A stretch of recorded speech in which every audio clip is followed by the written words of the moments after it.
I would like to draw out the basic the process which is there, and we'll see where HR scorecards actually fit into the whole process. Because see, the first starting point to realize is that HR scorecard, one, you cannot develop it in isolation, you cannot execute it in isolation. It all flows from your overall vision and strategy. So we have to follow that chain. Because unless you follow the chain, you cannot actually go on and develop an HR scorecard in isolation. And the chances of actually that scorecard being implemented or used become that much more minimal if it is not linked. And essentially, wherever we have used, wherever we go directly into a scorecard process, what we insist on is at least there should be a top level understanding of what the vision of the organization is, what are the strategic priorities, and what is the scorecard for the organization, because that is the starting point. There has to be what we call as a corporate scorecard. It's the mother of all scorecards. Once you have a corporate scorecard is wherein the HR scorecard starts fitting into the picture. So I'll just draw that chain.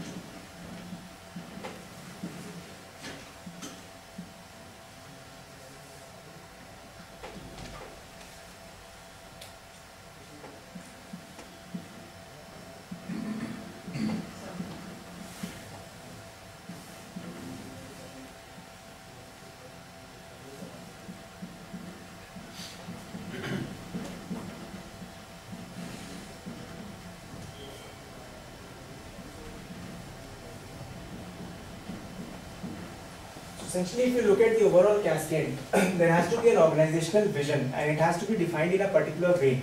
I'll first complete the chain and then I'll go into the vision in detail then. Post which, once you have clarified your vision, there has to be an articulation of the strategic priorities, which are basically those priorities which are important for the organization to pursue in the next 3 to 5 years. And it is very important to know what not to pursue and what to pursue. Both are important. Because you can't do everything. So there are companies that are chasing growth and profitability together. So you have to take a call. I mean, ultimately for a particular, when you choose a strategy is about making choices. So when you find typically everybody going after everything, then there is something wrong with the strategy, because you can't go after everything. You have to focus on the areas you do not want to go into. So you need to articulate your strategic priorities, and typically, and I'm still at the level of an organization over here. These strategic priorities are very neatly mapped into a strategy map. It's a very powerful tool and is being used by many organizations.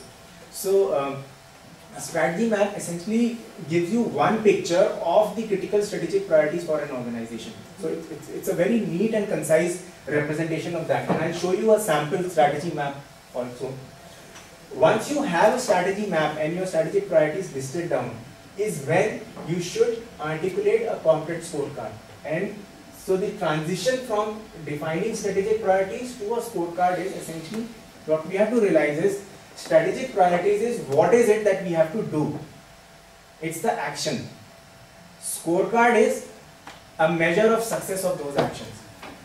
So how successful have we been in using those activities or actions? Because this is so we also call a corporate scorecard as corporate measures of success, and it's very important.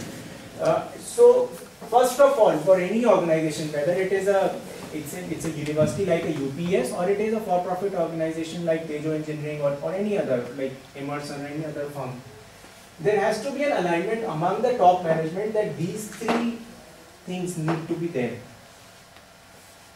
So once you have an alignment among the top management that yes, we need to define our vision in as granular form as possible, we need to articulate priorities, strategic priorities for it, and we need to have a corporate scorecard, is when these scorecards for respective business units, this is BU, business units come into the picture, and is when the full scorecards for various functions come into the picture, and HR is one of those functions.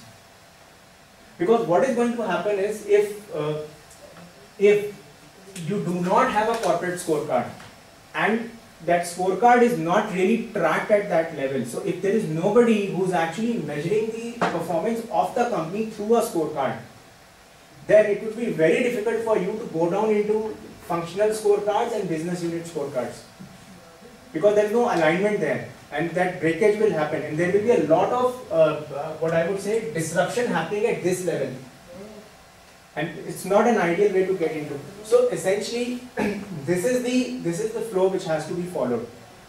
And now what I'll do is I just take each of these elements in detail and see how it all shapes up. First, let's look at vision. I want to know from, I want to know the vision of UPES. So what's the vision of UPES? It's written out there to be the premier institute with state-of-the-art facilities to provide world-class education, training, research, consultancy and outreach services in the spectrum of oil and gas and allied sectors. Yeah. So that's fine. So essentially what we all know vision is as a vision statement. Okay. And you open any of the website, I mean any company you want to look, you just open the website and every company has a defined vision statement and a mission statement. Okay. And I'm talking at a very practical level in terms of the organizations there. A vision is a lot of English. It's a lot of English. Okay, and that's where we have to slightly distance ourselves. So the vision statement is fine, but the vision for the purpose of a scorecard has to be granular. So this serves a purpose, because this purpose is to communicate. A purpose of a vision for this particular element is it has to be granular in certain ways. And I'll tell you there are, there is one way in which we define it. And I'll share that aspect with you. So, yeah. So what we do is we break down a vision into these 5 components. And we say if you are talking of a vision, and this is a question we typically ask the chairmen or the owners of a company or the CEO of a company, and say, so Mr. Chairman, if you are talking of this company in question and you are thinking of the next 5 years and you are talking to us about vision, so what do you think is the scope of operation? So scope means in what areas will you play in the next 5 years? Will you stay in the current product line in which you are, or you are going to get into new diversified areas? Or you are going to expand new product lines around that? So what is the scope in terms of the next 5 years or 10 years? The second thing that we asked the CEOs and the top team is, so in the next 5 years, what is the kind of scale expansion that you are looking at? So just in terms of sheer size, so are you planning to grow 5 times, 10 times? What is it that you're looking at in terms of your revenues, in terms of your profitability? What is it that you have as an aspiration in mind? In terms, for an organization such as UPES, it could be in terms of, it should be quantifiable, the scale has to be quantifiable. It could be in terms of the number of courses you are going to offer, or the number of students that you are going to enroll, or could be any other thing, because scale is an indication of how big you want to grow. The third thing is, so what's your value philosophy, which is how would you create value? How would you create value for your stakeholders, people who have invested in you? How would you create value for your customers? How would you create value for people who are your suppliers and your employees? So what's your value philosophy going to be? The fourth thing which is very important is, if this is the future path that you're looking at, so what is it that is going to differentiate your company from the competition? So in case of UPES, I mean, what we need to focus on, so what is it within UPES that actually differentiates it from other management institutes or other engineering institutes? So why, if I am an open student applying to a management program, so why would I get attracted to UPES and consider UPES as a possible option for me in terms of doing my management? So, and it's a very important question, very tough question to answer, but it's very important.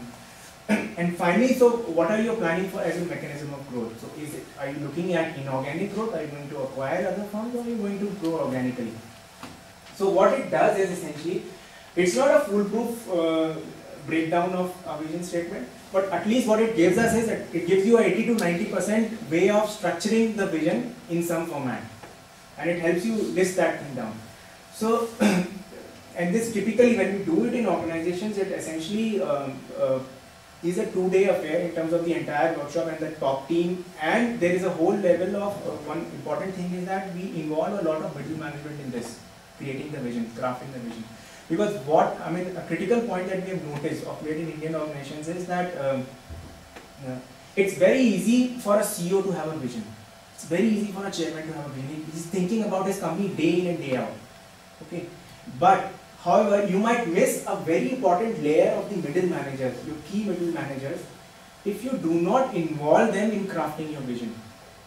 So you have two options. One is a CEO articulates a vision and communicates it to his middle management and junior management. A much more effective way is in which you actually involve the middle management and your senior management in crafting out a vision. Ultimately, the vision has to be blessed by the CEO or the chairman.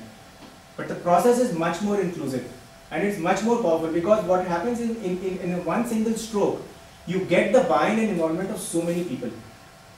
And that acts as a very powerful process. So that's so much for the process of crafting a vision. The same could apply to a UPS also. But then I have a question, if it is allowed. So are we suggesting that if a company wants to adopt HR scorecard, it would have to relook at its vision statement again, and if need be modify it altogether?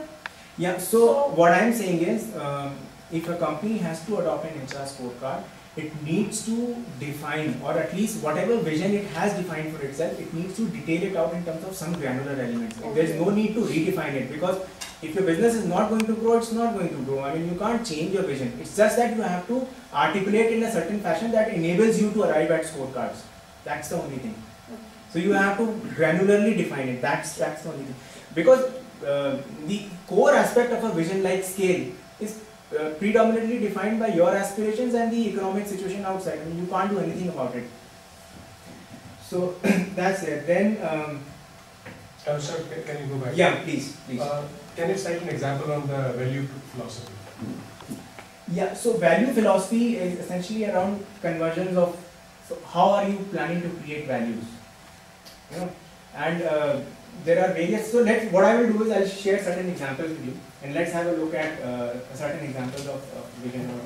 So I think this is one story that you have heard of it. So Coca-Cola at one point of time was stagnating in growth, and they had to redefine themselves completely. And there was a time when they started asking themselves a very fundamental question exactly, and that was like, so there was this top team of Coca-Cola, and the key question that was floated by the chairman was like, so okay, who is our competitor? And what do you think is, what would a answer would they have indicated to this? For example, so who's Coca-Cola's competitor? What are they competing with? Yeah, this is a very obvious answer to it, but think more deeply. So what is Coca-Cola actually competing with if they have to grow? Coffee and tea? Yeah, could be coffee and Mineral water? Mineral water, yeah.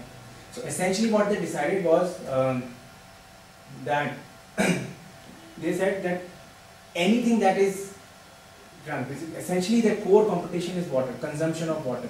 That's what they attack, because when you define your core competition as that, your universe of competition increases and your scope increases.